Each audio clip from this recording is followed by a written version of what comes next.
जैसा कि आपको विदित है कि वाइवा की जो प्रेजेंटेशन थी वो कंप्लीट हो गई है और सर एक बहुत विद्वान रवि कुमार नक्षत्र और जिसको कहीं एक डिज़ाइन और विन्यास को लेकर लंबा कार्यकाल, लंबा अनुभव। लगातार मैं जब डिपार्टमेंट ऑफ इंडियन थिएटर में पढ़ रहा था, सर की कार्यशालाएँ अटेंड करते थे, तो हमारे इस विभाग में आना ये हमारे लिए बहुत गर्व की बात है। तो बहुत अल्प समय लेकिन फिर भी मैं बिना किसी लाभ के बहुत विनम्रतापूर्वक आग्रह करूँगा कि सर अपने ज्ञान से इन सभी बच्चों को, हम सभी को लाभान्वित करें। उससे पूर्व मैं विश्वविद्यालय विभाग के एक मुखिया होने के नाते गुलिस्ता से भी आग्रह करूँगा कि हम छोटा सा सम्मान आपका करना चाहते हैं।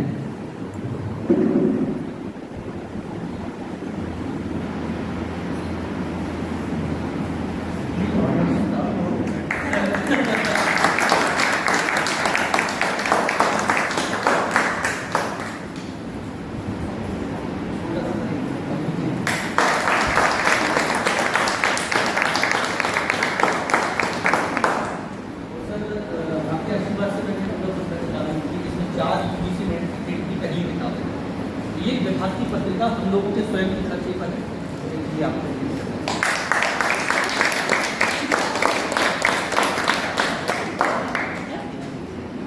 मैं सर से आग्रह करूँगा कि विन्यास के ऊपर अपना मार्गदर्शन देने की कृपा करें। मैं आप लोगों से पूछना चाहूँगा, जो भी आप डिज़ाइन के बारे में जानते हैं, क्योंकि एक तो डिज़ाइन को देखें तो डिज़ाइन बहुत बड़ा विषय है, एक अपने आप में सिर्फ डिज़ाइन। तो अगर उसके सेगमेंट हम देखें तो आप सेट डिज़ाइन में चले जाते हैं, कॉस्ट्यूम डिज़ाइन में चले जाते हैं, लाइटिंग डिज़ाइन में चले जाते हैं। ये 3-4 अलग अलग धाराएँ जो हमारे रंगमंच के अंदर होती हैं, डिज़ाइन से निकलती है। इस परिप्रेक्ष्य में आप क्या समझते हैं, जो भी आपने जो भी आपकी कक्षाएँ होती हैं, थोड़ा सा अगर मुझे बताएं कि उसके आगे या वहाँ से कुछ चर्चा शुरू करें, मेरे को भी कुछ पता लगेगा। तो आप ऐसे कोई भी बोल सकते हैं, बताइए। एनीवन दो कक्षाएँ भी आपने क्या समझा? मैंने बाहर अभी मॉडल देखे आप लोगों ने, किसने बनाए हैं आप में से, या पहले के बने हुए? अच्छा, आप में से अभी तक ये बनाया नहीं किसी ने मॉडल या ग्राफिक के काम अभी नहीं? मास्क वगैरह बनाया। क्या डिज़ाइन की क्या कक्षाएँ हैं, कुछ हुई हैं डिज़ाइन नहीं है? मैं कुछ बोलूँगा तो वो थोड़ा हमारा हो जाएगा। तो डिज़ाइन का मैं तुम लोगों ने पढ़ा था, इसी का बताओ विन्यास डिज़ाइन के बारे में। डिज़ाइन यानी कि अगर हम कोई आकृति देख रहे हैं तो उसकी आकृति किस शेप में है, जैसे सर्कल है कि आयताकार है कि ट्रायंगल है, तो उसकी आकार कैसा है, उस पर हमने क्या चित्रकारियाँ की हैं, क्या बोलते हैं अलंकृतियाँ की हैं, क्या डिज़ाइन को बोलते हैं ना कि हमने उसको झूमर लगाया है उस पर, कि ऐसा घूमर जैसा शेप में जैसा राजमहल का सीन अगर हम बनाएंगे तो पीछे राजा का महल बनाएंगे तो उस पर घूमर लगाएंगे, वहाँ बड़ी बड़ी दीवारें खड़ी कर देंगे। वैसे अगर किसी निम्न वर्ग के इंसान का घर बनाएंगे तो वो पीछे का डिज़ाइन ऐसा रहेगा कि ईंट जो है वो टूटी फूटी सी ईंट है, इस तरीके का वॉलपेपर डिज़ाइन करेंगे कि देखिए मतलब डिज़ाइन एक ऐसी चीज़ है जिससे सामने बैठा दर्शक सबसे पहले स्टेज को ही देखता है, उसको ही देखकर वो एक विचार कर लेता है कि आगे हम क्या चीज़ को देखने वाले हैं। थीसिस लिखने का वक्त आएगा। आप आइए, आप आओ बेटा, चलो आपको बात करूँ। अब इन्होंने कुछ कपड़े पहने हुए हैं, तो आप जो अभी बात कर रहे थे, आकृति होती है, सर्कल होते हैं, स्क्वायर होते हैं, तो बताइए क्या है, किस तरह से क्या होगा है? रेक्टेंगल शेप है? और क्या क्या है?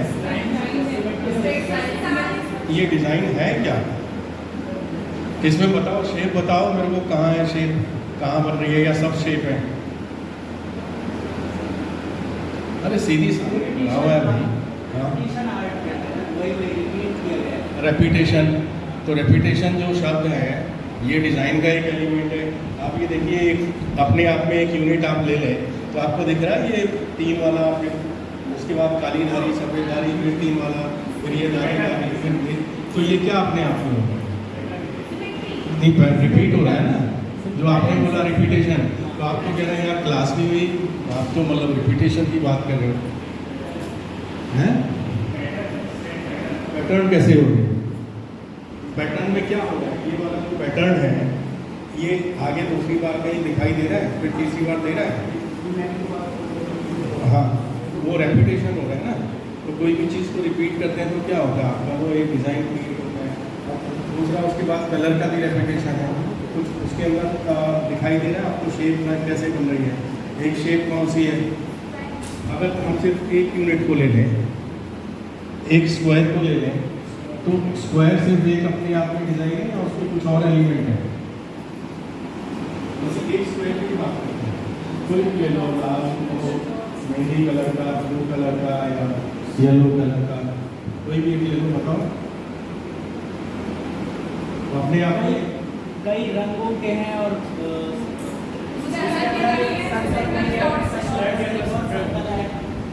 अच्छा, और इसका के अंदर एक सर्कल है। उसके बाद में क्या होगा, स्क्वायर के अंदर सर्कल, सर्कल एक ही कलर का है। रेक्टेंगल है, रेक्टेंगल के अंदर स्क्वायर, स्क्वायर के अंदर सर्कल। फिर उसके साथ क्या क्या हो रहा है, सारे वही है पैटर्न। अब उसके पहले आपने बताया शेप का रेपिटेशन हो गया, इसके अंदर किस चीज़ का रेपिटेशन हो गया, शेप का हो रहा है, शेप के साथ साथ कलर का नहीं होगा, कलर के बाद देखो, उसमें देखो ऑरेंज कितने के बाद आ रहा है, ये पैटर्न तभी बनेगा ना, तभी डिज़ाइन बनेगा। और ये तो मैं बता रहा हूँ, जो भी एक अच्छा डिज़ाइन है और ख़राब डिज़ाइन है उसमें तो ये अंतर है। तो अगर आप इस नज़रिए से देखते हैं तो डिज़ाइन हमारे चारों तरफ है, तो वही चीज़ हमारे सेट के अगर आप ये कूलर को अपने आप में देखेंगे तो कूलर की जो शेप है, लाइन्स है, वो क्या रिपीट हो रही है। एक हॉरिजॉन्टल लाइन है, नीचे वर्टिकल लाइन है, ऊपर हॉरिजॉन्टल लाइन है। अगर आप इसी शेप को उठा करके करते जाएंगे तो वो हो जाएगा। इस शेप में और उस कूलर की शेप में कुछ फर्क है, क्या फर्क है? अगर इन्हीं दोनों से मुझे डिज़ाइन बनाना हो, एक क्रिएट करना हो, तो मैं क्या करना हो, एक शेप ये है, एक शेप वो है, तो डिज़ाइन कैसे बनेगा?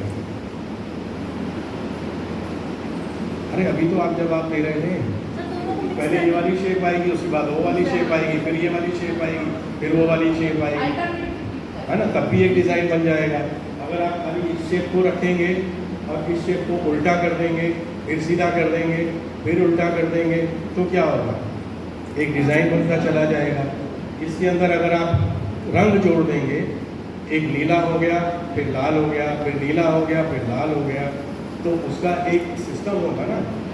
या फिर उसके अंदर और 3 रंग जोड़ दें, लाल नीला हरा, लाल नीला हरा, तो भी एक डिज़ाइन बनता चला जाएगा। सेट के ऊपर भी हम इसी तरीके से करते हैं। आपने जो यहाँ पर मॉडल देखे हैं उसके अंदर कुछ आर्चिज़ हैं, आर्चिज़ बने होंगे, घर के दरवाजे होंगे, खिड़कियों का होगा, तो कहाँ है इन सारी चीज़ों के अंदर कुछ चीज़ें होंगी ना। एक तो एक अपने आप में एक डिज़ाइन, एक यूनिट होगी। अगर मैं सिर्फ एक ही बंद कर रहा हूँ, आधा हिस्सा कर रहा हूँ, तो वो अपने आप में एक यूनिट हो गया। अगर मैंने उसको रिपीट कर दिया तो वो क्या होगा, एक रेप्लिकेटिव डिज़ाइन। और एक सिर्फ ऐसे खोल दिया, एक हाथ है मेरा, अगर कि मैंने ऐसे कर दिया तो ये क्या हुआ, दोनों हाथ सामने कर दिया, डिज़ाइन भी हुआ, क्या हुआ, एक सिमेट्री जैसा इधर है वैसा हो जाए, मिरर इमेज, मिरर कहते हैं, लेकिन उसको हम सिमेट्री बोलते हैं ना। तो डिज़ाइन के अंदर सिमेट्री का एलिमेंट होता है, लाइन का एलिमेंट होता है, वर्टिकल लाइन है, हॉरिजॉन्टल लाइन है, डायगोनल लाइन है।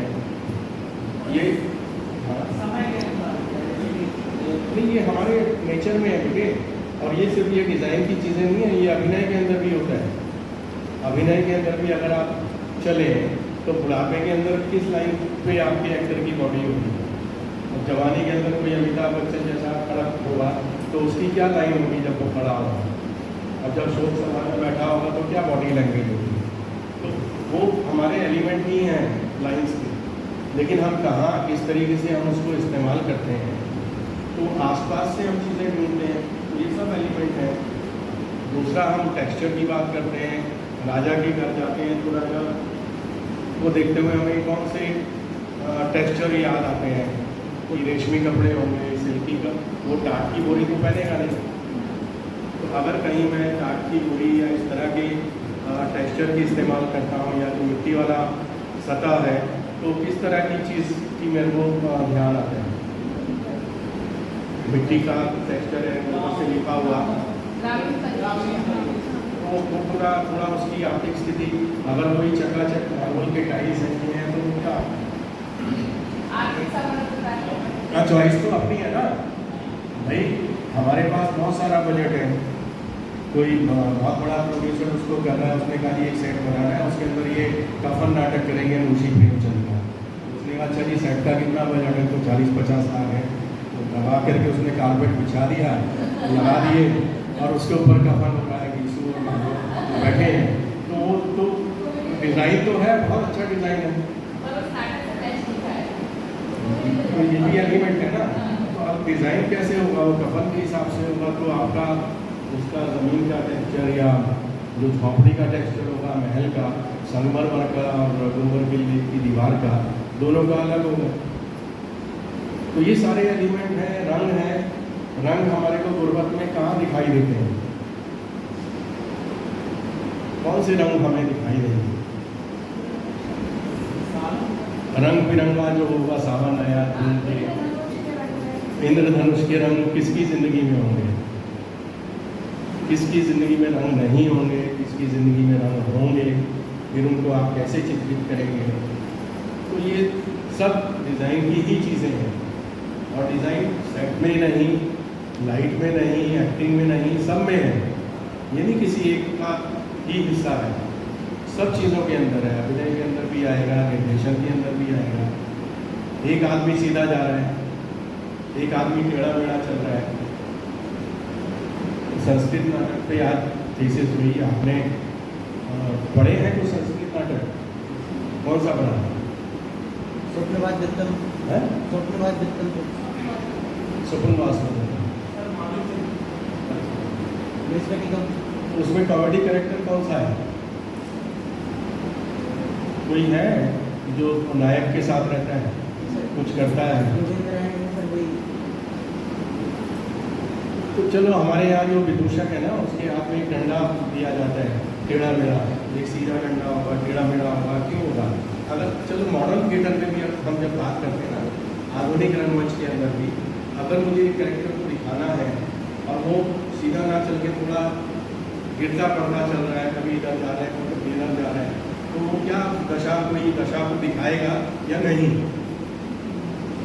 उसको आप अभिनय की कक्षाओं के अंदर थोड़ा सा देखिए, पढ़िए, समझिए, वो अलग तरीके की जो लाइन बनाता हुआ चल रहा है, मूवमेंट आप करिए, तो वो कैसा आभास आपको आ रहा है। ये सारी चीज़ें हैं। और आपकी मास्कें मैंने देखी, बहुत अच्छी मास्क बना रहे हैं। अब मास्कों के मास्क के अंदर क्या है, उसके अंदर भी डिज़ाइन है ना, डिज़ाइन है, एलिमेंट है और वेट है, कहीं ना कहीं भार होता है ना। अगर एक मास्क का मैं नाक बहुत मोटा बना दूँ, और कल्पना कीजिए अगर ऐसा एक आदमी होगा जिसकी नाक बहुत मोटी हो जाए, तो वो कैसे चलेगा, क्या करेगा? कोई बताए किस तरह से होगा? नाक अचानक बहुत बड़ी, मेरे मुंह से दुगनी नाक, उठा नहीं पाएगा ना अपना सर, तो उसकी जो मूवमेंट होगी कैसे होगी? हाँ, तो ये सारी चीज़ें हैं। उसके अंदर आप क्या क्या एलिमेंट इस्तेमाल करते हैं? रंग है, लाइंस है, टेक्सचर है, शेप है, रेपिटेशन होता है, लाइनों का रेपिटेशन होता है। आप अगर एक रेलवे स्टेशन पे जाएंगे, एक जाली है बालकनी की, सीधे सीधे सरिये हैं, तो बेसिकली तो एक ही सरिया है ना, एक वर्टिकल लाइन है, लेकिन वो हो क्या रहा है, रेपिटेशन हो रहा है।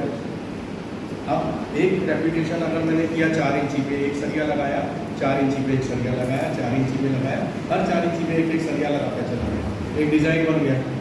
उसके बाद मैंने एक सरिया लगाया, उसके बाद 4 इंची पे एक सरिया लगाया, फिर मैंने 10 इंची छोड़ के एक सरिया लगाया, फिर 4 इंची के बाद लगाया। तब भी क्या हुआ, एक दूसरा डिज़ाइन बन गया ना।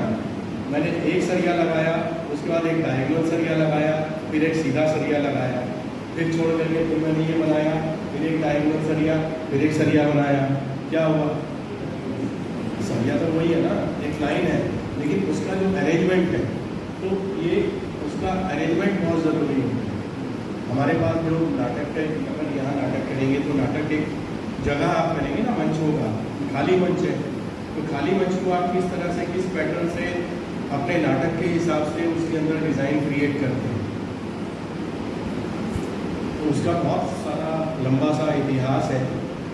इतिहास के अंदर आप जाएंगे, पढ़ेंगे, तो पहले तो ये था ही नहीं। पहले तो हमारा जो है सारा फारसी रंगमंच की बात करते हैं, या संस्कृत रंगमंच भी अभी जो होता है, होता रहा है, और अभी भी अब थोड़ा सा इस्तेमाल होने लग गया, लेकिन एक फ्लोर लेवल पे ही होता है, नीचे के लेवल पे, है ना। तो उसके अंदर कहीं एक तो हॉरिजॉन्टल स्पेस हो गया आपका, सिर्फ ज़मीन पे ही आप कर रहे हैं।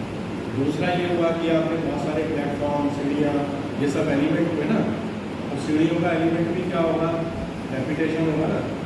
एक 6 इंची की सीढ़ी है, दूसरी 6 इंची की है, दूसरी 6 इंची की है, उसके बाद एक प्लेटफॉर्म है, उसके ऊपर कहीं पर आपका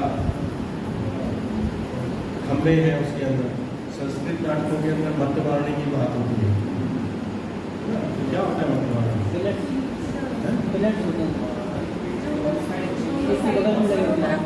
दोनों साइड में होती है, और वो एक ही तरफ होती है, तो क्या होता है, चलो एक तो बैलेंस नहीं होता, तो ये बैलेंस भी डिज़ाइन का शब्द है। तो बैलेंस करने के लिए उन्होंने क्या किया, एक इधर एक इधर। अगर मंच को हम देखते हैं, मंच के ऊपर जो भी डिज़ाइन क्रिएट किया गया, वो अपने आप में एक यूनिट होता है। एक यूनिट के अंदर भी बहुत सारी शेप हो सकती है, लेकिन अपने आप में एक यूनिट। अगर मेरे पास 10 स्टेज हो और मैं उसको रिपीट करता जाऊँ, 2 मतवाणियाँ, फिर 2 मतवाणियाँ, फिर 2 मतवाणियाँ, पहला एक यहाँ हो रहा है, दूसरा वहाँ हो रहा है, तीसरा वहाँ हो रहा है, तो फिर क्या होगा, नाटक होगा नहीं होगा, यार कुछ गड़बड़ हो जाएगी।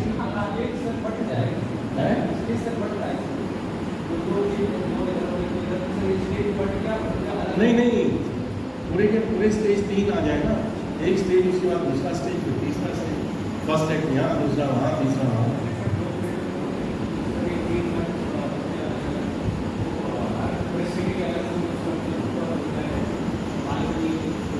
वो तो फिर वो थिएटर ही वैसे बनेंगे ना बच्चे, है ना, उसके अंदर वो कुछ अपना एक्स्ट्रा एलिमेंट तो नहीं है। तो ये तमाम चीज़ें हैं, अब इसके बारे में कभी फिर विस्तार से चर्चा करेंगे, क्योंकि ये बड़ा लंबा विषय है ना। लेकिन मुझे लगता है कि आज जो आपको लाइन्स की, कलर्स की, थोड़ा सा शेप की, आप अगर इस नज़रिए से देखेंगे, आपको हर जगह डिज़ाइन दिखना शुरू हो जाएगा। आपके घर के पर्दों में, आपको खिड़कियों में, हर जगह आपको शेप और रेपिटेशन समझ में आने लगेगा। एक खिड़की, 2 खिड़की, उसका मतलब एक शेप, 2 शेप, अगर रिपीट करते जाए कितने गैप के बाद है। अगर वो ख़राब डिज़ाइन होगा तो पहली खिड़की, दूसरी और तीसरी जहाँ आएगी, अगर उसके अंदर गड़बड़ है, तो इसका मतलब वो आर्किटेक्ट भी ख़राब है, डिज़ाइन ठीक नहीं। ये तमाम चीज़ें हैं, तो उसके बारे में थोड़ा सा पढ़िए, किताबें, पुस्तकें, और डिज़ाइन के ऊपर आजकल तो जो गूगल वहाँ है, आपको सारी जानकारी दे देते हैं। आप रिपीटेशन, डिज़ाइन, ये सब देखेंगे ना, वो सब आपके पास आ जाए, ठीक है। और आपके मन में डिज़ाइन के अलावा वैसे भी कुछ सवाल हो तो पूछिए।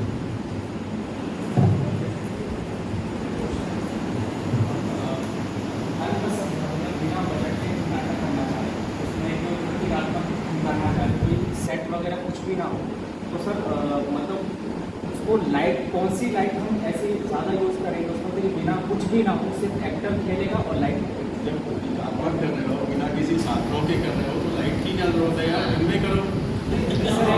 जो हमारा ग्रीक थिएटर है भाई, ग्रीक थिएटर आप इतिहास पढ़ेंगे ना, वो दिन में ही नाटक होते थे।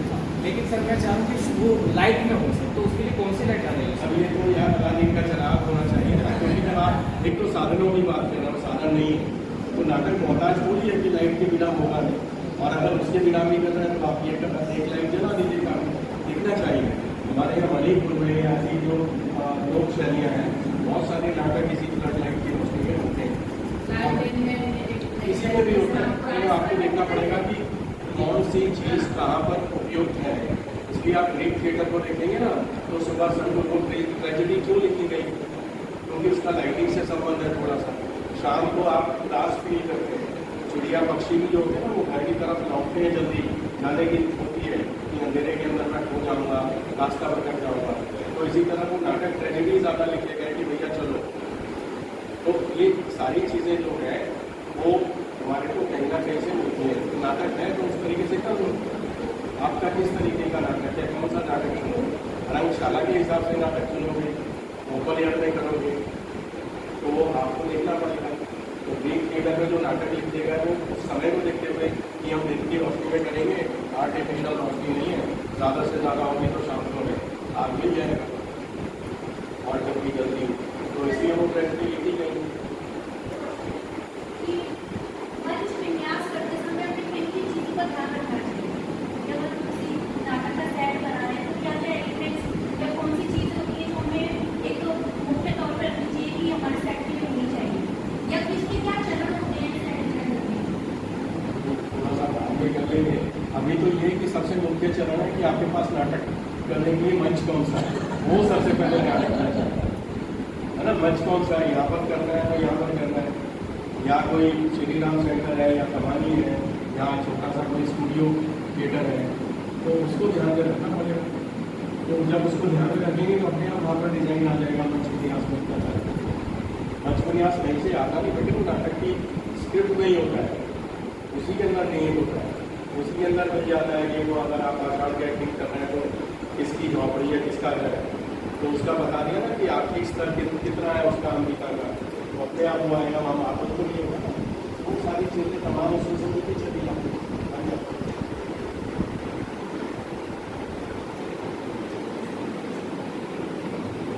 तो मैं बहुत बहुत धन्यवाद एवं आभार व्यक्त करता हूँ सर का कि सर ने इतना मार्गदर्शन हमें प्रदान किया, और एक बार जोरदार तालियां आना चाहिए सर के लिए। फोटो कर लेते, कुछ बच्चे यहीं से हो जाए, कुछ पीछे कर जाए। सर एक्चुअली सर अभी MPSD आएंगे, तो मैं टीका भाई से बात कर लूँगा, या तो आप सब बाहर चले जाना या यहाँ पर सबको बुला लें। हाँ पीछे, इसको अलग पीछे